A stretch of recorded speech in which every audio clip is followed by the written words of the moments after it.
I paid for Beehive to support my first single, like PR, Next Life, and they managed to get me like a premiere on Triple J, and then a premiere on Triple J Unearthed Tops, and then a play on actual Triple J. And I thought, okay, I've broken into the Triple J market. Maybe they'll see me for the next single. Like email, and I've emailed them 4 times for my next single, and they liked my previous song, so maybe they'll like the next one. Crickets. I don't know the name of the drum, but the in the Next Life, whatever that's called. No. I hope you understood what I meant. I actually want to sample that version of the drum and put it in. I want to include that in our intro.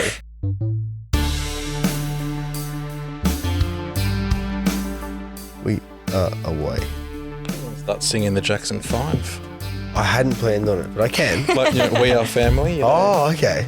That's Jackson 5, isn't it? I think so. No. Is it? Is it? I think it's like Gloria Gaynor or like... Is it? No way off. It's like, it's women, isn't it? I got all my sisters in me. It's Sister Sledge. Sister Sledge. Yeah, of course.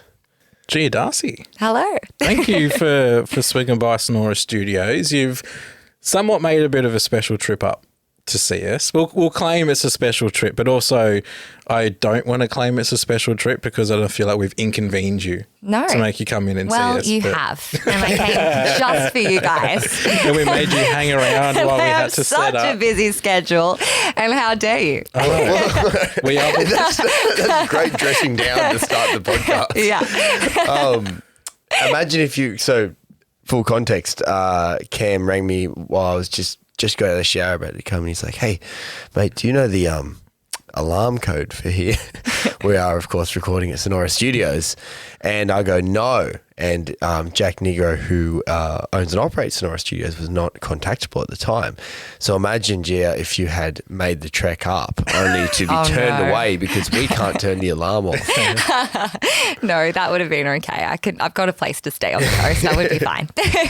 So we'll start there. You said a place to stay because last time we spoke to you was October 2020. Gosh, that was a long time ago. And the reason that sticks out to me is because you brought us cupcakes. Do you remember this? Also remember this. It was cupcakes or donuts or some kind of pastry. I can't remember what. It was from Buffont. Is that where it was in East Gosford? I think that's donuts. It was something. It was something sweet and delicious. And this time I was a horrible person and told you that you've inconvenienced me by making me drive all the way from Sydney. Swings around. Yeah, I was going to say, Peter Joss, this is fun. And like, you still hold the mantle as being the only guest to bring us sweet treats. Wow.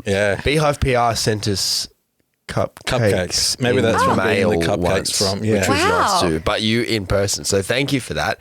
It's an enduring legacy. Hey, you're also the first one now to give us a dressing down at the start of our episode too. So you hold 2 titles. Wow, I'm just setting goals here, setting records. Because you have worked with Beehive PR as well for one of your releases. Yes, I worked with them for Next Life, and I'm going to work with them for my full EP and also my next single. This isn't sponsored, but they are such an awesome team. I love them. They've been wonderful. So great to work with. Lovely people. Truthfully. Very nice humans. Yeah, I completely agree. And the reason I said we've inconvened you by coming up here is because you are now based in Sydney, which when we last spoke to you, you were sort of in the midst of moving down there, which we weren't aware of. And the reason I bring up Beehive as well, because I got the email from them saying Sydney-based artist Gia Darcy, and I was like, that's wrong. She's a coaster. Yeah. No, we've now information back. Actually. But yeah, no, you got your information wrong, Beehive. But no, it was us. No, I think did it say, I'm sure it said from the Central Coast, but Sydney-based. It probably did, but Sydney-based. So yeah, I grew up on the Central Coast, and I have over the past 5-6 years been moving back and forth. I do spend a lot of time in Sydney, but yeah, it's been kind of an on-off period of me living a little bit on the coast, a little bit in Sydney. And how are you finding that? Is it fun? Like, obviously you've been doing it for 5-6 years, so obviously you're finding a way to manage and balancing between them. Yeah. How does it work also in a sense of making music too? Well, I love Sydney because I feel like it's a lot more fast-paced, and I feel like for me, I get a lot more done in Sydney, and there are a lot more people to collaborate with and a lot more people to meet and a lot more shows on. And just like I do find the music industry is a lot more thriving and like bustling in Sydney. That's why I love spending a fair bit of time in Sydney. But I also just love the coast. I feel like the coast is more like my calm, happy place. If I want to relax and like feel like a little bit more settled, I come back to the coast, visit mum and dad and calm down a little bit. Yeah. Lovely. You got the respite, basically. Yeah, that's right. Yeah, it's not bad. Does it influence, so you said that you kind of find it easier to make or create in Sydney. Is that simply like you're sitting in your bedroom like, I want to write a song? I don't know what your process looks like. Yeah. If you're on the Central Coast, is it literally like there's not that much going on outside, my creative juices aren't flowing, and then when you're in a bustling, thriving area, do you actually find that stimulates your creativity? I do, yeah, in a sense. I also do find I definitely write in both areas, but I do like just how fast-paced Sydney is, and it does inspire me a little bit more than the coast, just because I generally, when I come back to the coast, I am a lot more settled, and I do make when I'm on the coast, I write kind of more like singer-songwritery, really like acoustic lyric-based music, and I do in both cities, but when I write everywhere. But I do find Sydney gets me a little bit more like fired up and excited to write. It's funny though, because you hear that with other art forms too. Like we did a project down at the entrance for council and spoke to an author, and he said he's from Western Sydney, now on the Central Coast. A lot of his like stories are a lot more, like laid back, and like they have a different sort of energy to it as opposed to what he did when he was working in Western Sydney. I think that's a great way to put it. The energy of the songs that I write on the coast are different to the energy of Sydney songs. And you've recently, your most recent single was recorded or at least written in America. That's right. So, and that has a whole nother energy. How does that compare? Because that's obviously excitement because you're in a completely different country, meeting different people, and obviously the population's, I don't know what the actual number is, but let's just say 10 times, if not more than 370, 80 million. Wow, you've got the stats on the top of your head. Thereabouts, yeah. I always have noticed 350 million, but I've known that for enough years that it must be higher now. Right. So that's where the 70 to 80 million. Right. We're like 25, 28 million people. I remember we were like 20. Yeah. And that was a big deal. Yeah. But yeah, America, obviously a massive city. Not country. LA, massive city. LA is a massive city. America. How was that writing experience? Yeah, the energy of that was wild. And so I went to America. I did 2 weeks in LA and 1 week in Nashville. Just moving around and working with the number of creatives that I did over there, and just having like a packed schedule, and also seeing so many new beautiful sites in America, and being a tourist and learning a lot about a different culture, as well as working so much, was just really mind-blowing and scary and exciting and fun. So I definitely made some really cool songs out of that, and probably some really terrible songs too. But it really like supercharged the songwriting process. I had a lot to write about. Yeah, and so obviously for those listening, I even thought this, and we were speaking prior to hitting record, that you are independent still. So in terms of arranging a creative trip to America, it wasn't just a holiday for you. How do you go about doing that as an independent artist? Because that's what you would normally associate. Oh, my label's sending me to go work with this person. It was a lot of work. And also on top of the writing, I also did have you ever heard of So Far Sounds? No. So Far Sounds is like they have it in Sydney. They have it in like the big cities, Sydney, Melbourne. And it's like an acoustic type performing association where they have like 3 different artists on it at night, playing like stripped back acoustic versions of their original songs to showcase original music. And for the audience, they kind of have like a core audience in Sydney and Melbourne and America and Europe that know about So Far Sounds, and they just want to come and experience original music and learn about different artists. So another thing for the audience is they don't know what the location's going to be until I think like 48 hours. Really? And they don't know what artists they're going to be seeing. Mad. So they have this all over the world. And I did one in Sydney and I was like, oh, this is amazing. I want to do more. Is there any way and I had it in the back of my mind, and then I wanted to go over to America to write, and I was like, let's do some shows while I'm over there. Let's set up some So Far sounds. So I spoke to the person who booked me for Sydney. I said, give me all the emails of America. Where can I perform? So I ended up being able to perform in LA and San Francisco. Cool. So I did 2 shows while I was over there, and lots of writing. And yeah, the whole trip I just kind of organised myself, reached out to songwriters on Instagram and emails, and I asked people to give me everyone they knew and set me up with as many songwriters and producers as possible, and just organised it like that. Just getting shit done. Yeah, kind of. Really? Trying. It sounds like a logistical nightmare to set up a concert that you don't reveal where it is or who's on the lineup until 2 days before. And yet there's obviously such I don't want to say cult following, but there is a big following for these sorts of, there's a thirst for it where people just, when it pops up, they're like, I'm going. Well, another cool thing about it is that they're always like very unorthodox locations. So it could be in a brewery, it could be in someone's backyard, it could be in a church, it could be in a hairdresser's. So that's kind of the cool thing about it is you don't know what you're getting yourself into. You know, like the broad location, like in Sydney, the one that I did, they said it was actually in a photography studio. Wow. And they would tell people it's in Petersham. So if you live around there, you would know that you could make it there, because Sydney's pretty huge. It could be in any part of Sydney. And then you find out about the artists. I'm not sure if you find out about the artists on the night of or 2 nights before.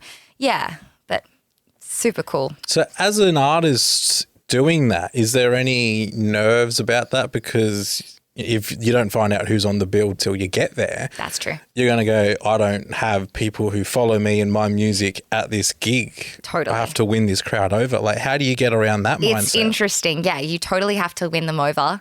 I find most people that go to a So Far show want to experience like storytelling, and well, that's what I think. If I went to a So Far show, I would want to understand what people have written the songs about and why it's like it's meant to be a stripped back performance. So I love the fact that I can really delve into why I wrote the song and what it's about, and then sing it for them and get their immediate reactions. And it is quite confronting, but cool. And like how you said about different, like whether they're showing up, are they going to like my genre? What other artists are going to be on the lineup? In San Francisco, I was on the lineup with a rapper.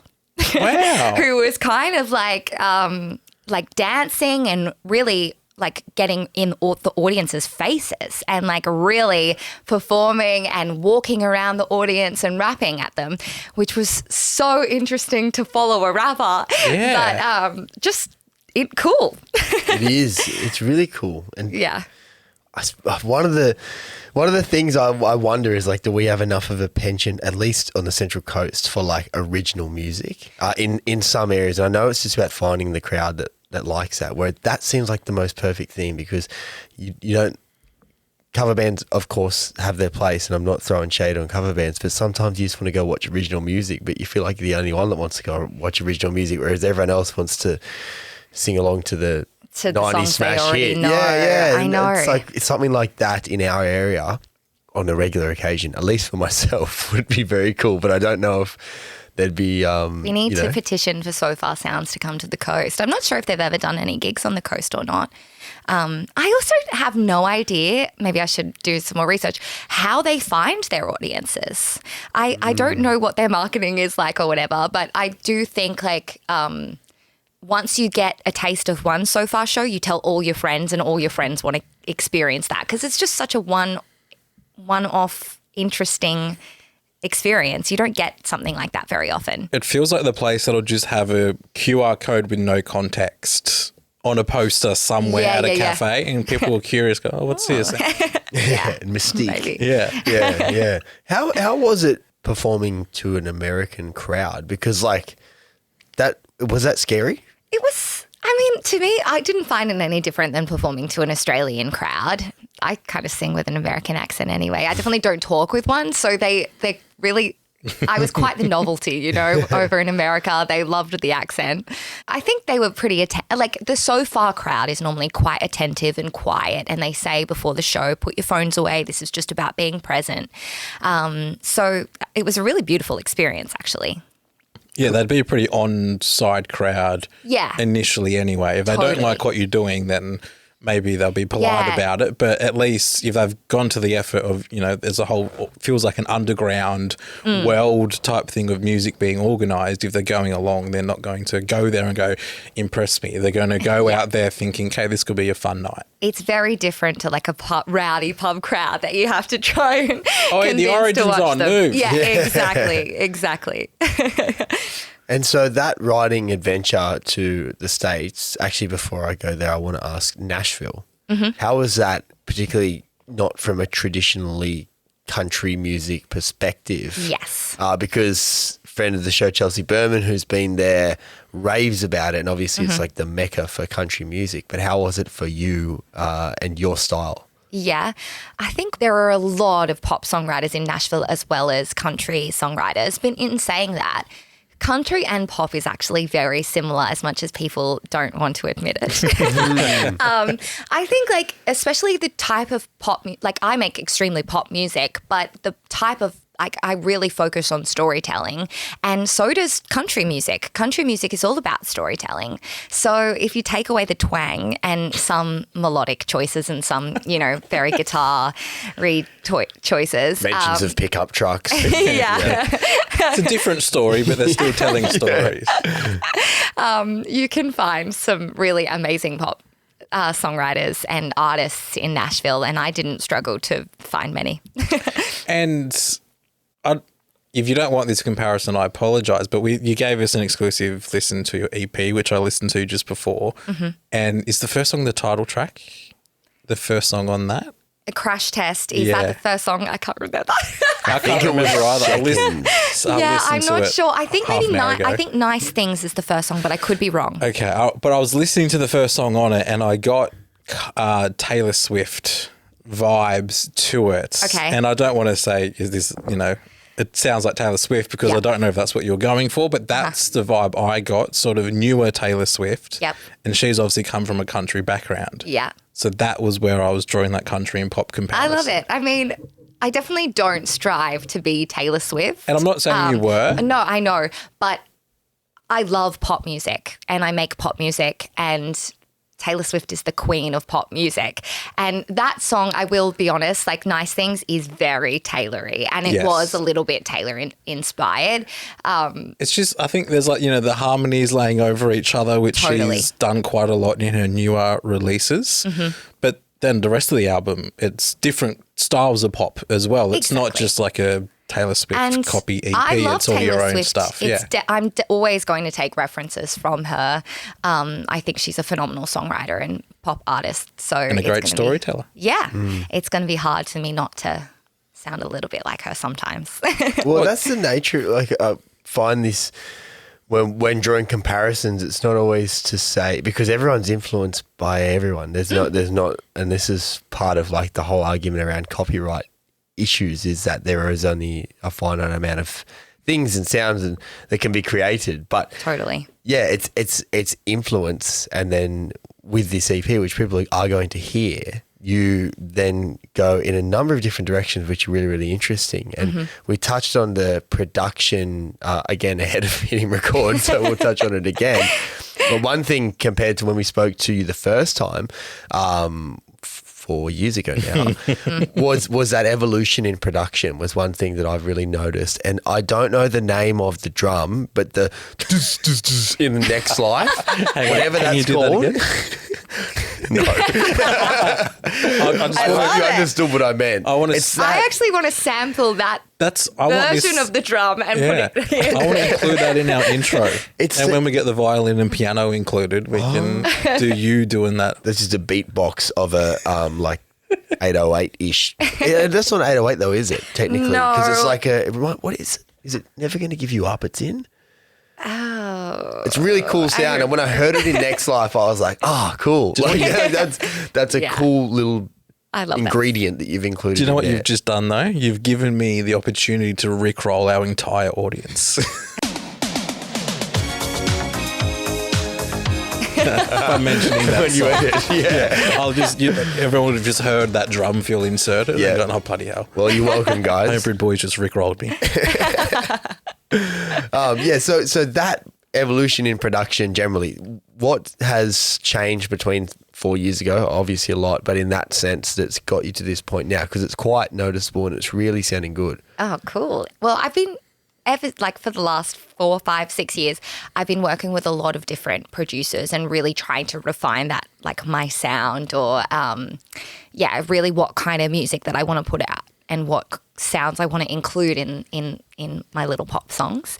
And a big difference that I found is that I've been working with this producer called Quinn that I absolutely love working with. And, I'll bring him different references and different ideas, but I feel like we've really found this like direction and I don't know, is synchronicity a word? I feel like synchronicity of like making this EP sound really me and obviously drawing from a million different pop references, but still feeling like very true to me and all of the songs I feel really meld together and work really well together.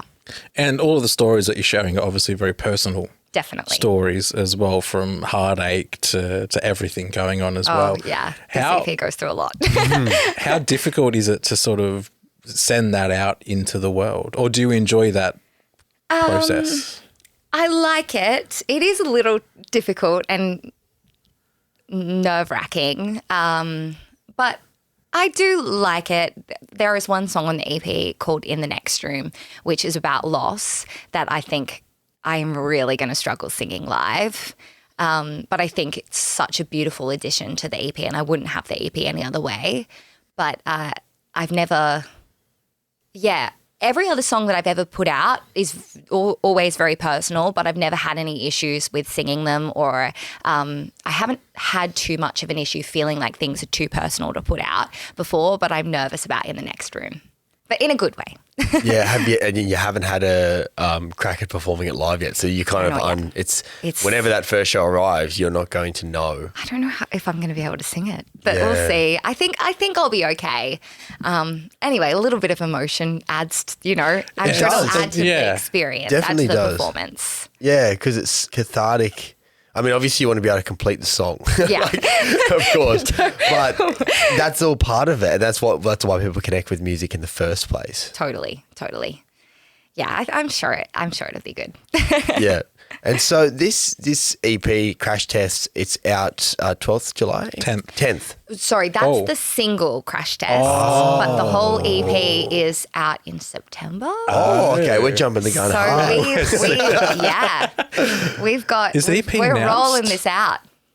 No, we have another single, which is the Taylor Swift one, which is called Nice Things. And then we have the full EP. Okay, so But have you announced the EP?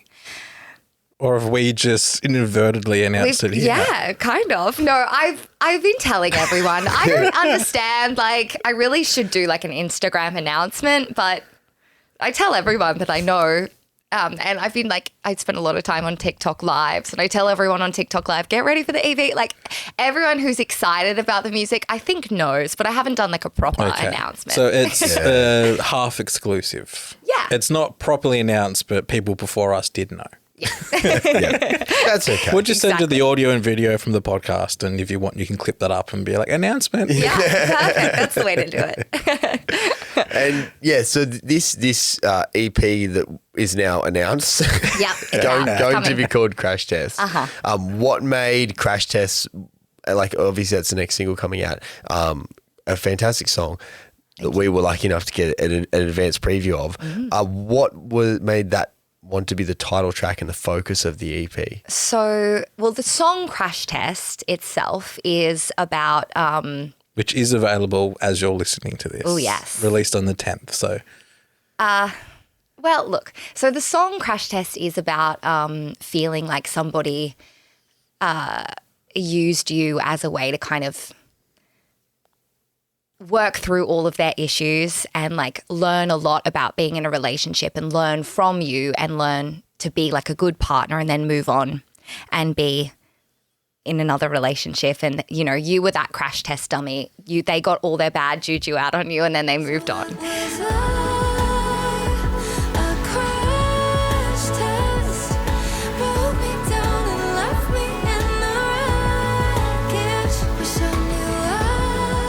But Crash Test, the EP, to me, like the reason that I chose that song is I feel like we all kind of go through so many different emotions and different things. And we just need to kind of move forward no matter what happens. We go through good times, we go through bad times, and no matter what happens, we just got to keep going through all the stuff behind us. And yeah, that's just why I called it that. It's a cool name, and I like how there's now two different meanings for the single and the EP, and such a great analogy and metaphor in the single. Yeah. As well, I really, as you explained it, I was like, that makes perfect sense. Oh, thank you. Yeah, and probably unfortunately relatable for a lot of people. Yeah, I know. That's what music does, right? Yeah. I want people to feel understood, and like, I want to take really specific situations that have happened to me in my life, and people can just take pieces of it, or even just emotions. Like, I think like what is cool about pop music is that you can be super, super specific about your life, and then everyone will find, like most people, I hope, can find some little piece that they can feel. I felt that way that girl does in that song. And that's, yeah. Do you worry about being too specific sometimes? And I'm only, we have to stop mentioning Taylor Swift on I think every episode she's got a name drop since we've done the podcast. I mean, that is the thing. She is the biggest artist in the world. It's impossible to miss her. It's crazy. I mean, she's always criticised, but people were criticising some of her songs for being too detailed and too in depth and revealing too much about, you know, her life. Yeah. Does that ever come into consideration for you? To an extent, yes, totally. Like, I would never say anything I don't really detail what a person looks like or how a person, you know, I wouldn't make it clear to everyone in the world, like, who I was dating and how terrible they were. You can't do some Netflix documentary, track them down and find out. Wouldn't put their name in the song, John. But yeah, I think like being specific about your feelings and emotions is where it's at. And it's also, we've spoken about it before with other artists, it comes with the territory of dating a musician, surely. Totally, yeah. You might end up with a song about you, and that's just like, you know that going into it. They have to. So I'm dating someone at the moment that I'm very happy and very in love with, but I wrote a song about them recently that wasn't horrible, but I took a part of our relationship and I amplified it to the craziest extent, and I took a little feeling that I had felt. Maybe I was in, you know, people go through things in relationships and they could be a beautiful relationship, but you still can feel insecure or scared, or you can feel a million different things in a happy relationship. And I wrote a song about that and I blew it up. And I said to him, like, how would you feel if I ever released this? Would you be okay with that? Or would you feel like hurt or betrayed? And in a sense, he was like, oh yeah, I would feel a little bit funny, but obviously you do what you've got to do. But I do feel now, I feel like it's great to write bad songs and release bad songs about people that were bad to you as once they're over. But if you're in a good relationship, I don't know if I can release this. I don't want to hurt this guy. I know. Well, I heard, anyway, I'm forgetting who it was, but someone who has written an abundance of love songs for their partner. Oh, and let me tell you, I've written abundance too. This is the one, and it's not mean or anything. It's just taking something that they did that wasn't horrible, but it made me feel a certain type of way, and that's going to Yeah, happen. it's unavoidable in any like functioning relationship. Exactly, Otherwise, you're probably not talking enough. It was Keita Alexander. Oh, I love her. Yeah, she her. wrote one of her newer releases was about her husband, but it was a negative song, and she's like, I've written that many love songs about him. Yeah. It's fine. Okay. Well, yeah, I did say that in our conversation. I was like, dude, you've got so many love songs. Just listen to those ones. Take the win. Take it. Exactly. For Crash Test, the single, there's been this really cool sequence of photo shoot that you did at a Wreckers. Yeah. And if, for anyone listening who hasn't seen it, go jump on Gia Darcy's Instagram, which is where we would have seen it, and check it out. It's a really cool shoot. Yeah. That was another thing I was curious about, especially being independent. How do you go arranging it? How do you go to the Wreckers? Hey, do you mind if we just go take some photos in there? Yeah, that's what it was. Well, I called, I would say, at least 20 different car removalists, and lots of them didn't have a lot themselves. Like, they just grabbed the cars.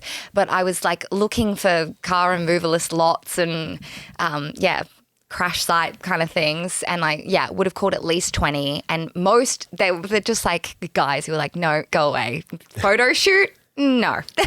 And then I found this one place in Smithfield that were so lovely. There was one guy that was lovely out of my 20 phone calls, and it worked perfectly, and he said, you can come whenever you want, and they were working around me, like squashing cars and stuff while I was in my crazy little outfit. And there was like 5 guys on site. And even actually the funniest thing happened. I actually hired an outfit for the photo shoot because I really it's an expensive outfit and I really wanted it, but obviously I couldn't afford it. So I hired it. And I got a piece of like grease or petrol or some like black grease on the side of this dress that I'd hired. And I was like a bit nervous about it because I needed to send it back that night too. And my mum was on the shoot with me because she's just lovely and she came to help. And she went up to one of the guys and she says, how do you get the grease out of your clothes? What do you normally do? And he came back with a bowl of petrol. He was like, oh, just rub the petrol on it. I was like, I can't put petrol on a hired dress. They'll smell it. So he went away and Mum was like, it's okay, we'll figure it out, don't worry. And he's like, no, I need to help you. I'm going to help you. He went away, he came back with some kind of, I'm not sure exactly what it was, but some kind of soap and scrubber. And we managed to get it kind of out. It wasn't perfect, but we got it out a little bit. And I had no issues with the And I lady. got your bond back, yeah. I got my bond back. And it was wonderful. What a legend. But they were so lovely there. Anything, they would just help us with anything. Wonderful. That's awesome. Because Wreckers, like my experience, it would be not for photo shoots, but my experience with Wreckers is they're just like that. Some are like, we'll give you one word and not accommodating at all, and others will move mountains for you. So it's great that you found the mountain movers. Yeah, so lucky. And with this EP now, that again we can talk about it. It's due out in September. In terms of live performing, now that you're based in Sydney, you've been doing more of that in Sydney, definitely. Was it Oxford Arts? I did Oxford Art for my last headline, which was when my first EP came out, and that was awesome. Because I thought cool that was venue. a great gig and a great gig to see you playing it. I remember when I first saw it, I was like, mad, Oxford Arts, that's great. Yeah, Oxford Arts is a little bit of like a staple and like a little bit of a milestone for Sydney. I felt really excited that I got to play there, and especially having my headline there, getting all my friends and family and Epic. So with this forthcoming EP Crash Test, do you have tours planned or a kind of plan for touring? Ooh, I can give you a little exclusive. Here we go. Yes, come on. I do have an East Coast tour planned, and I'm playing at Mumbo Jumbo's Central Coast. Oh, epic. On the Wednesday? I think, Wednesday. I think sometime in October. Okay. Cool. Yeah, we're doing Central Coast, then Hamilton Station in Newcastle, and then Wollongong. So it's kind of going up and down. And then we're going to end with a headline show in Sydney, but we're still yet to nail down our location. Yeah, cool. Epic. Just announce it 48 hours before. I'm sure you'll be fine. Yeah. No worries. You got to build the mystique with it anyway. Yeah, exactly. What's your touring and performing situation like? So you've got a band that play with you. Mm-hmm. How did you assemble those people and how does that function? All the writing, I imagine, is done by yourself in-house and then they learn the live shows. Yes. So I met my entire band at uni at AIM. Before, like maybe about a year ago, we were doing gigs and it was just kind of like a live band setup. I would have 2 guitarists, bass and drums. But since my music is so pop and so like there's a lot of synths in there and there's a lot of cool samples and different interesting sounds that can't exactly be replicated via live instruments, this full year we've implemented having tracks as well. So we play with lots of backing vocals and lots of synths and stuff and the live instruments. So that's been really fun. And how's it been, to sort of adapt your live show over time to match the new sounds coming in and everything? What was that, a bit of like an experiment, trial and error, or you just nailed it first go when you... Definitely not nailed it first go. It was totally trial and error and experimenting. But I worked with a really cool producer called Nat Sherwood that produced my single. Oh gosh, I'm forgetting my own song names. See, you know what? I actually do this all the time, and my guitarist Britt is really one of my best friends, and I always sing her the first line. And she tells me what the song is called. Okay, the song's called "Save Your Breath."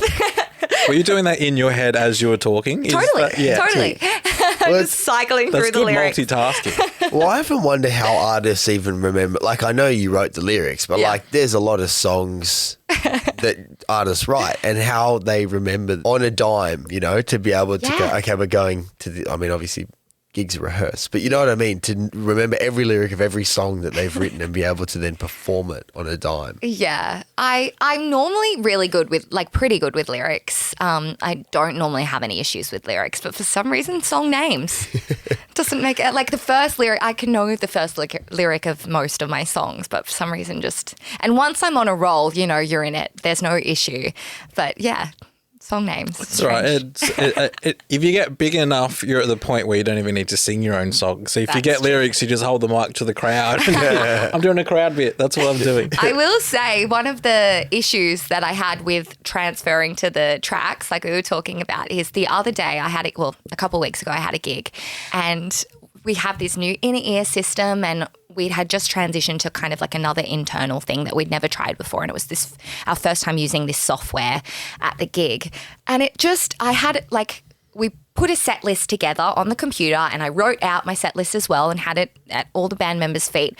And it just started playing a song that was not on the set list. One of your songs? Yeah, one of my songs, because I had all my songs programmed on there, but it started just playing Less I Know. And I was like, what's going on?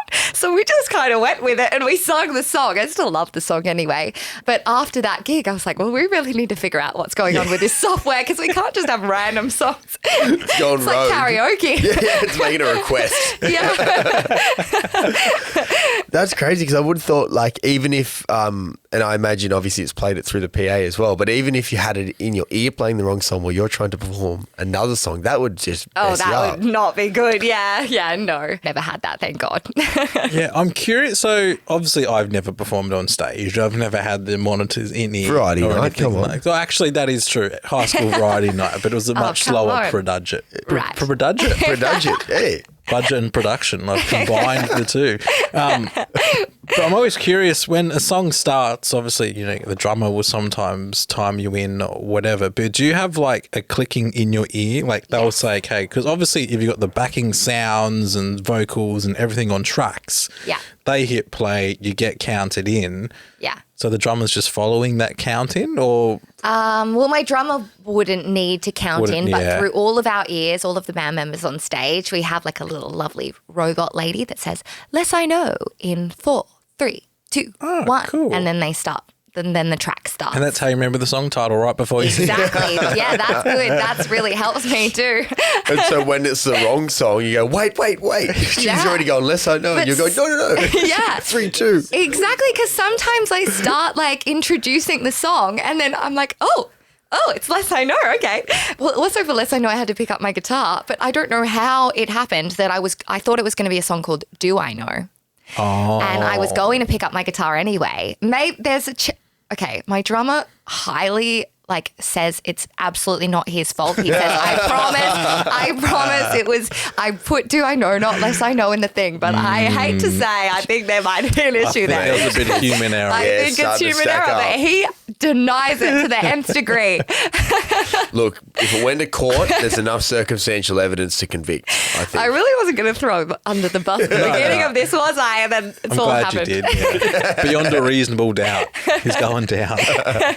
Well, so we've got this tour then, hopefully with none of that occurring. I hope so too.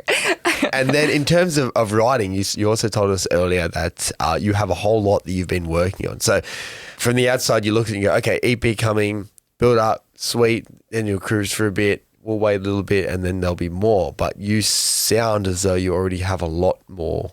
Well, I do. I mean, I am always writing songs.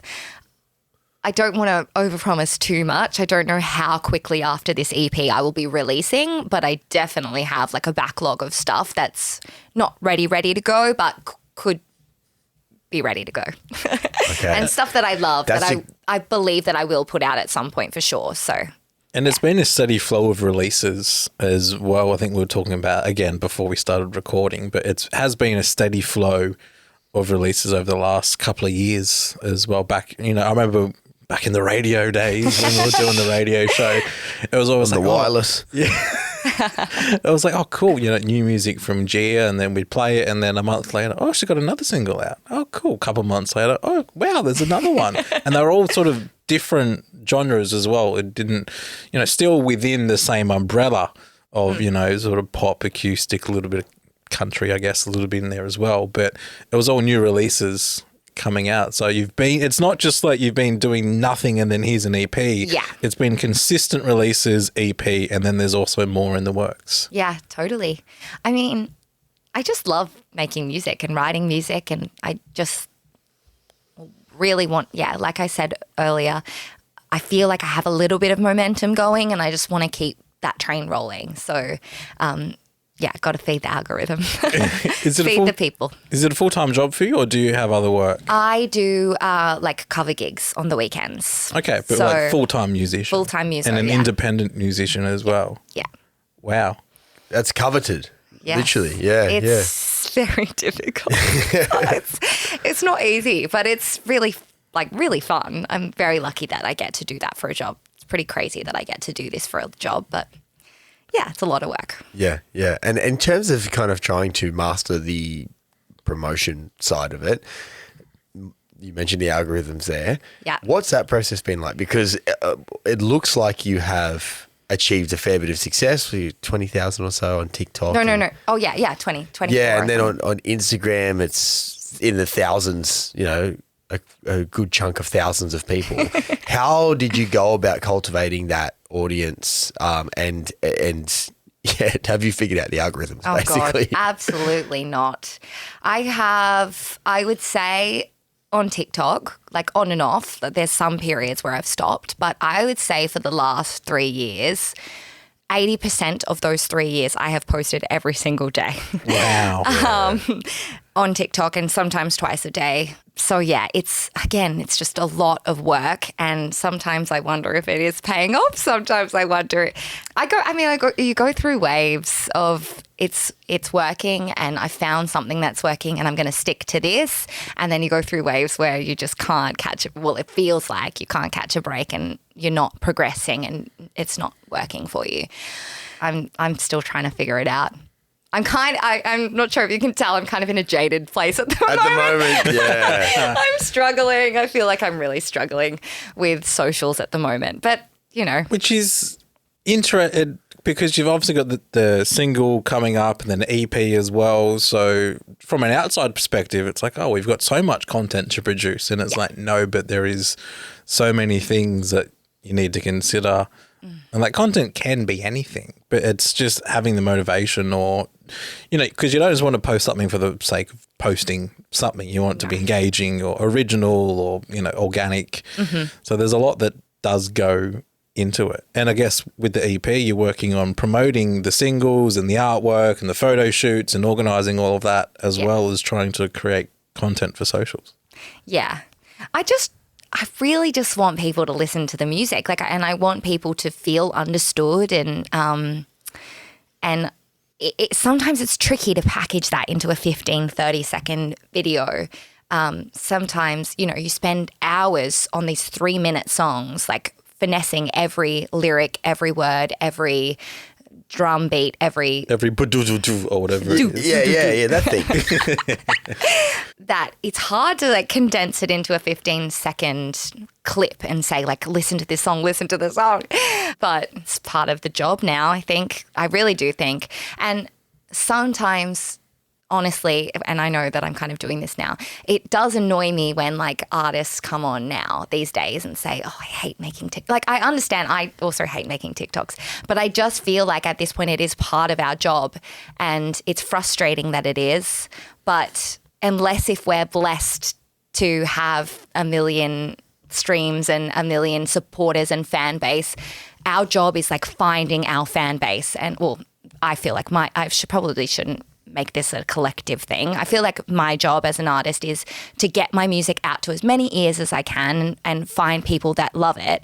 And to me, the only way that I see, not the only way, but like a way that I see a lot of artists excelling in getting to their fan base is social media. So I feel like I do need to spend a lot of time trying to perfect that. The thing is, and I 100% agree, it is the nature of the game now, but the playing field that the social media overlords present to us is not exactly fair or even easy to understand. And that's the thing. You could produce the best piece of content in the world, but they won't show it to anyone. Like, I totally agree. Is the first part of it. And the other part of it is that it's all condensed so much into this, like this is the format. It must be 15, 20, 30 seconds. So someone has made the decision over time, you know, TikTok led, no doubt. Now it's in Reels and YouTube Shorts to make it the way we consume things now, which is shortening our attention span, and it's all to do with them making money off their own platforms.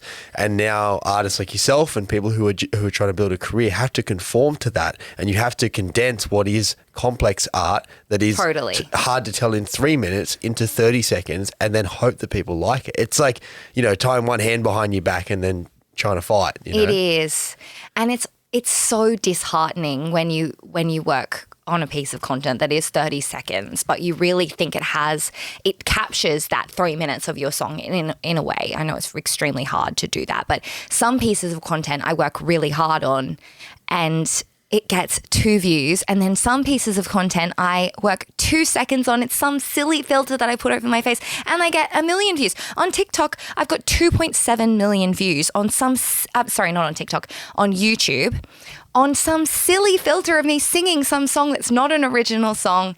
It's not good. I'm full of myself for the algorithm.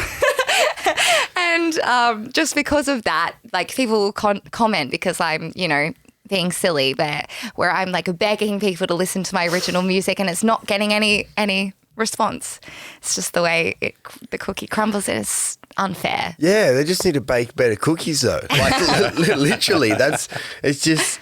Yeah, it is part of the job, but they don't make it easy. And all of it is angling for someone like yourself to either pay a lot of money to them in order to boost your own content, or it's them just angling an algorithm that we don't understand, that they barely understand, but it works to make them more money through sponsors, advertisers, or encouraging people to pay to boost their own content.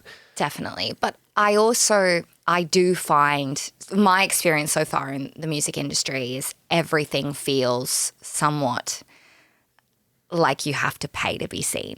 I do struggle to find, not that I'm paying for TikTok to be seen, but like I don't find any ways to find my audience a fair and just way. I mean, I don't know. I just feel like I really struggle with all aspects of the industry. I don't feel like many things are fair.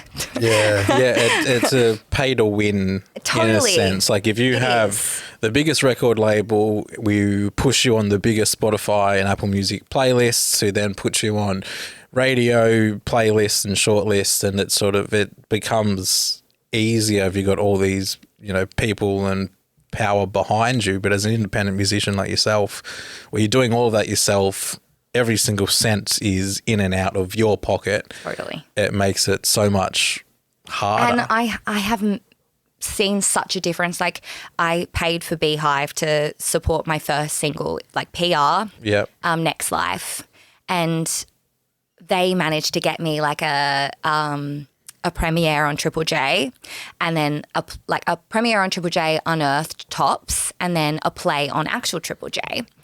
And I thought, okay, I've broken into the Triple J market. Maybe they'll see me for the next single. Like I'll email, and I've emailed them 4 times for my next single, and they liked my previous song, so maybe they'll like the next one. Crickets. Yeah. And I think it's who you know and how much, like, a lot goes into play, but sometimes I wonder if it's the quality of the music and I'm not just calling out Triple J, and I'm sure I know they do support a lot of independent artists as well. They absolutely do.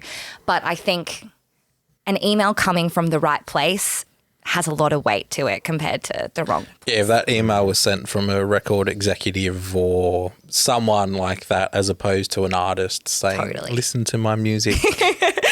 Exactly. And not that there's a right or a wrong way about it, but if, you get someone on a bad day and they're short on time, then going to be more likely to open an email from someone who they have an industry relationship with for 5-10 years, as opposed to an independent artist who's hit their inbox for the first time. Totally. And sorry, I could go on about this for days. Is fine. In terms of like gigging, that's not really very fair. Like playing in gigs, you're trying to find your audience, same as posting on TikTok, same as trying to get on Triple J. Playing in gigs, it's impossible to make any money from playing gigs these days. I mean, not impossible, but it's really hard. And like I would love to jump on like support gigs, so hopefully their fan base could learn about me and become my fan base. Yeah. But the going rate of a support act in Sydney is just so astronomically low that it's embarrassing to pay your band member. Like if you were to split that, I've got like 4 band members, including myself. If I was to split that paycheck 4 ways, it's embarrassing and it's sad and it's unfair because band members have to come out and they have to rehearse with you. They have to drive to the show. They have to pay for their own parking. They've got to pay for their amps if they're a guitarist, pay for their gear.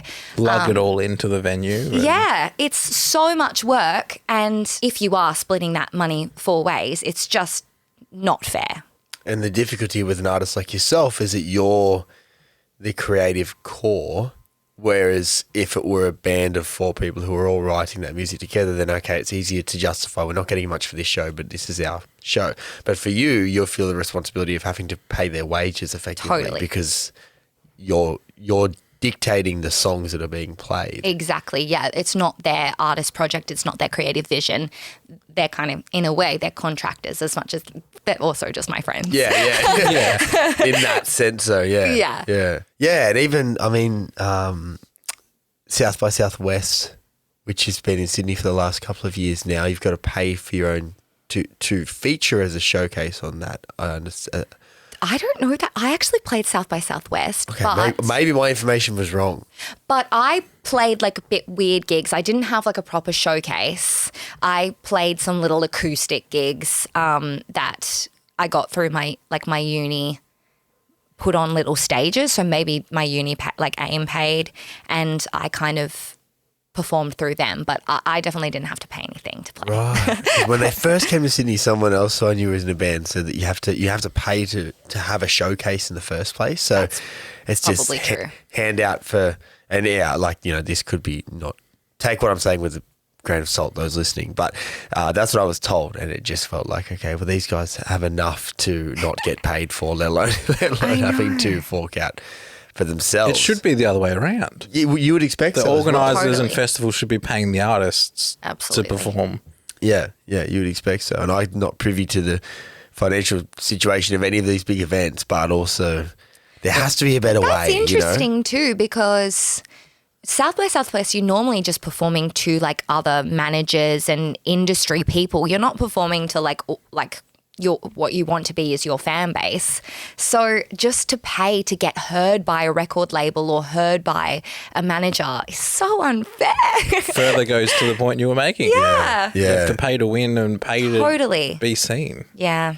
And that's the broader, because streaming is, taken the arse out of any kind of money people can make from their music being played, unless you're getting millions of streams monthly or whatever that is. Mm-hmm.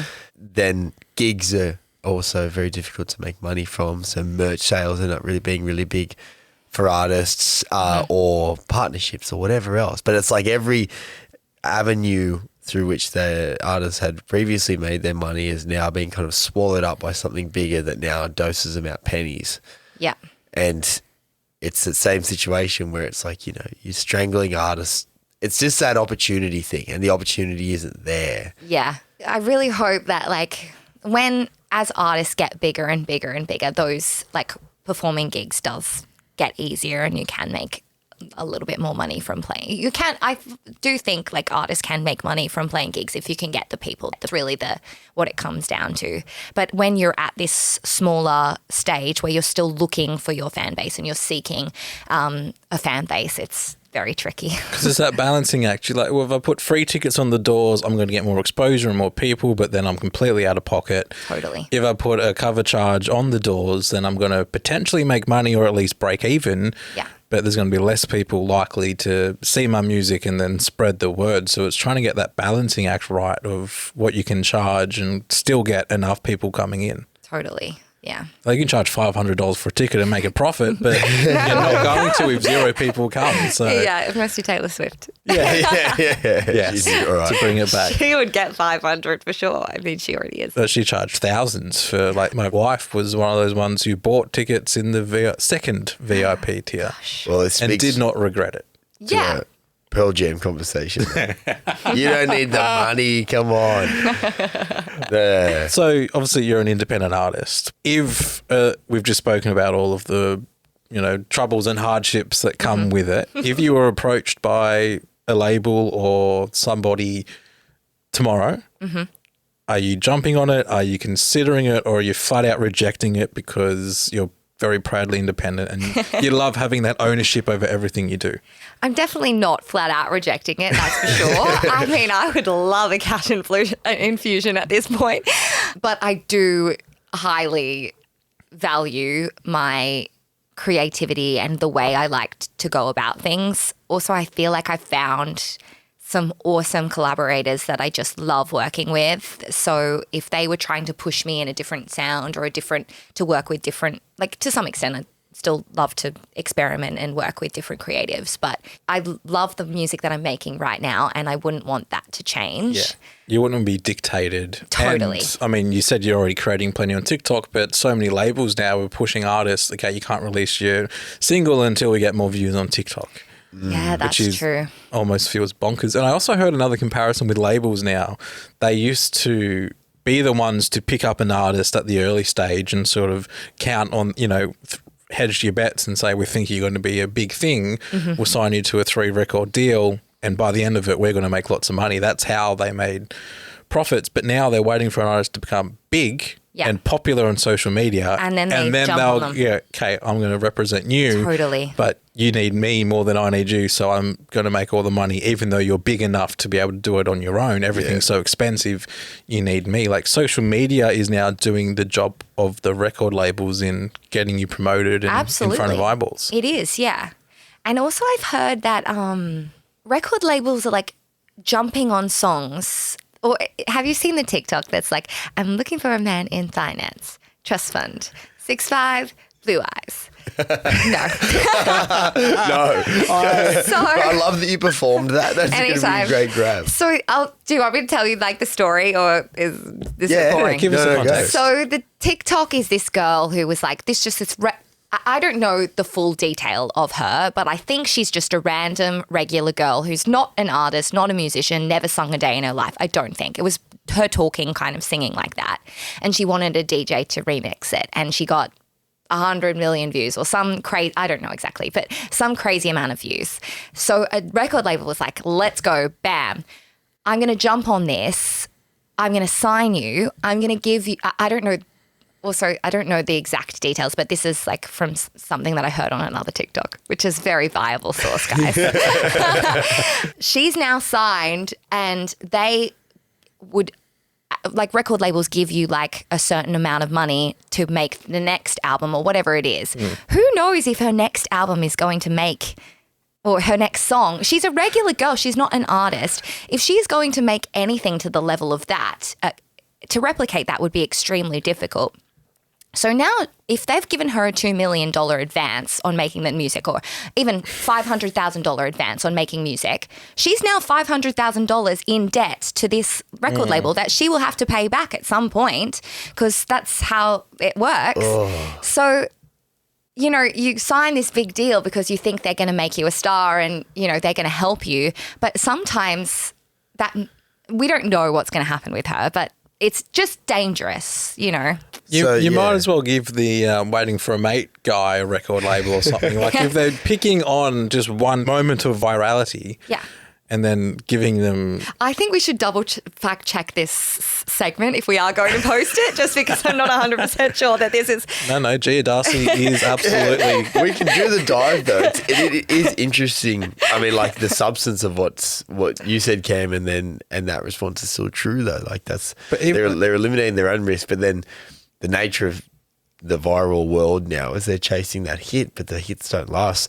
I didn't realize that Which they created too. They made sure, well, them and TikTok and all the other social medias made sure that the hits that we get are so short that we come back for more. Yeah. But then those little moments that they're banking on to make them money. Totally. They've created almost a rod for their own back because that's forgotten about in 2 weeks. Yeah. If that. And I didn't realize as well that so she couldn't just buy a plane ticket with her new $500,000 in her bank account. If there would of course be some kind of contract that says you have to at least deliver an album, but yes, you can't just bail on it. But to then have that kind of debt. Yeah, scenario. I'm sure every contract is different, but to some point, like if a label invests in you, they're going to want some return. So at some point you do have to pay something back, or whether it's through the music or whether it's through, I'm not sure. Yeah, because my understanding of that would have been, we've given you, argument's sake, $500,000 to make 2 albums. Mm-hmm. With that, they're just banking on those 2 albums being good and making them money. So your contract is just to make 2 albums. Mm-hmm.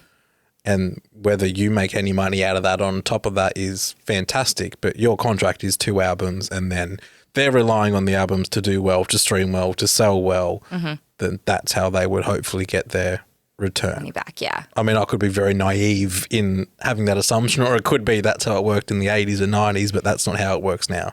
Yeah, I'm not 100% sure. In the TikTok that I heard, which is a very viable source, they said that she's now going to be in debt to them and she needs to pay them back to some degree. Yikes. Yeah. So it's almost like a bank loan in a sense that we're going to give you money to buy this house, but you have to pay us back, except you're paying us back financially and also making albums for us. Yeah. And then I guess the artist still gets shanked with the split of the revenue from everything else. Yeah. It's nutso. It is nutso. So props for being an independent artist. Yeah. Yeah. and having the success that you're having, like with the EP, with, you know, the constant releases from doing, like everything you're doing is you. Yeah. Yeah, and I noticed before that you said you love the music that you're making now. And I guess for all the complaints about social media and labels and the state of the industry, you still get to sit there before us tonight and say, I love what I'm making now. I'm so satisfied with what I'm producing now, which some artists can't even say, but some people who aren't artists don't even know what that feels like. Yeah. So that is really lovely to hear. And you're also enjoying personal success built off of your own back out of that.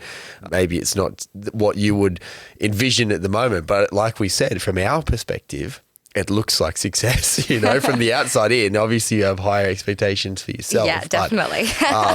You are achieving, and there is progress, and the path is like upwards. I'm doing a visible gesture in the podcast, which isn't very good, but it's an upward trajectory, and it's happening.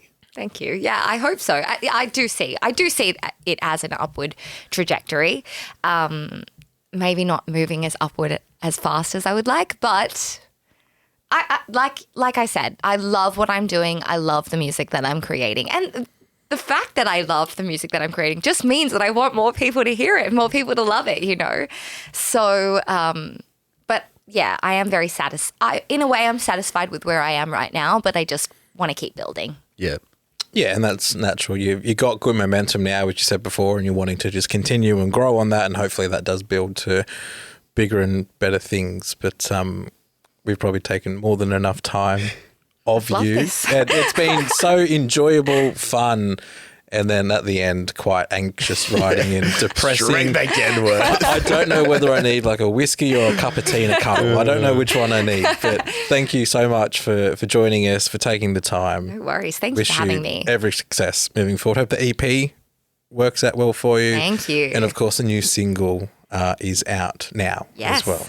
And if you ain't got it yet, go listen to Gia Darcy's music as well. This is what we're getting at. Listen to the artists, support the artists, independent artists. Yes, go do all the things that help the artists if you want to do that, if you like what you hear. But yeah, Gia, thank you so much. Thank you for having me. 4 years' time. Yeah. Lock me in. There'll be I think we should do billboards. more. There'll be billboards. Yeah, probably tighter than 4 years. Tighter schedule. Yeah. No, I thought you were going to say we should catch up back again in 4 years. Yeah, you are saying. I was. But there will be billboards when we catch up. There will be billboards in 4 years. We should probably tighten the gap between. Taylor Swift will be referencing Gia Darcy as an influence. Full circle. Yep. I don't know about that. All right, see you then. This episode of Homebrewed was produced by the one and only Cameron Smith, loud, live and local at Sonora Studios in Tuggerah. Big thanks to Jack Negro for having us here. Of course, that is on Darkingjung country, and we're paying our respects to the Indigenous community here on the Central Coast. If you want to catch up with anything else we're doing, www.homebrewed.au. Find us there and hear us next time.